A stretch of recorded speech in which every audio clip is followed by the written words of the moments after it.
السلام عليكم ورحمة الله وبركاته. أهلا وسهلا بكم وفيديو جديد، وفيديو بعد مرور سنة من آخر فيديو أنا نزلته على القناة.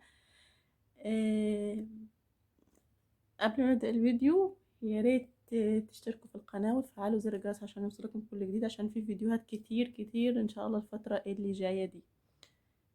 في خلال السنة دي حصلت لي حاجات كتير خالص، هحكيها لكم إن شاء الله في كل الفيديوهات اللي جاية. كلكم عمالين تسألوني مختفية فين، عملتي حقن ما عملتيش، ايه اللي حصل، ربنا كرمك، اللي حصل معاكي، طمنينا عليكي. فانا بشكر كل اي حد سأل عليا، وبشكر اي حد افتكرني ودعالي دعوة حلوة. فانا طالعة في الفيديو ده انا بقول لكم ان انا الحمد لله ربنا اكرمني والحقن نجح، الحمد لله الحمد لله الحمد لله. وانا في نعمة كبيرة كبيرة ربنا ادهالي. الحمد لله. الفترة اللي فاتت حصلت حاجات كتير خالص. السنة اللي فاتت دي كانت سنة انتقالية بالنسبة لي، بكل أحداثها، بحاجاتها الحلوة الصعبة، الأحداث كلها. فأنا الفيديو ده هيبقى صغير خالص خالص خالص، وهطمنكم عليا وأقولكم إن أنا الحمد لله الحمد لله بقيت أم الحمد لله، وقمت بالسلامة وولدت الحمد لله.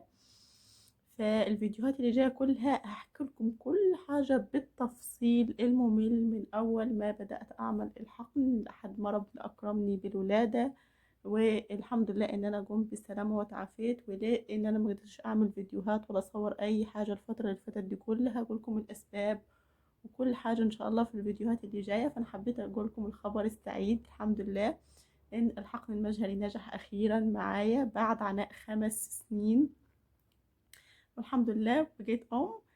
ف حابه ان انتوا تلتمسوا لي العذر على الفتره اللي فاتت، في غياب الفتره اللي فاتت دي، وكلكم بيقولوا لي مبروك. انا عارفه ان انتوا هتفرحوا لي وهتنسوا اي حاجه حصلت بغيابي عنكم السنه اللي فاتت.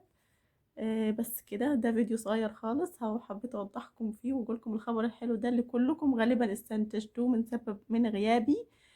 بس كل حاجة بالتفصيل في الفيديوهات اللي جاية. فاللي ما اشتركش في القناة يشترك ويفعل زر الجرس عشان يوصلوا على طول أي فيديو هنزله. وربنا يرزق كل مشتاق بالذرية الصالحة يا رب، ويدي أي حد الفرحة اللي أنا فرحتها كلها بتعبها بفرحتها، إن شاء الله كله ينول الفرح ده، ويرزق كل مشتاق بالذرية الصالحة. بس كده، وحشتوني جدا جدا، واستنوا فيديوهات كتير جاية ان شاء الله الفترة اللي جاية دي، هحكي لكم كل حاجة بالتفصيل. والسلام عليكم ورحمة الله وبركاته.